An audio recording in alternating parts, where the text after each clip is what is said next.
a Jakuta kuma tunani ne na shugabanninmu wanda ya gabata, saboda idan ka je Kogi State wa'annan duwatsu da ka gani haka samansu duk samansu ma'adanu ne na karfe.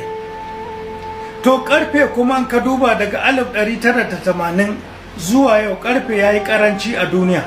Shi yasa za ka ga waɗansu motoci za ga bodin mota ba karfe ba ne ba, mixture ne, za ga kamar fiber ne ma, saboda karfe ya yi karanci a duniya.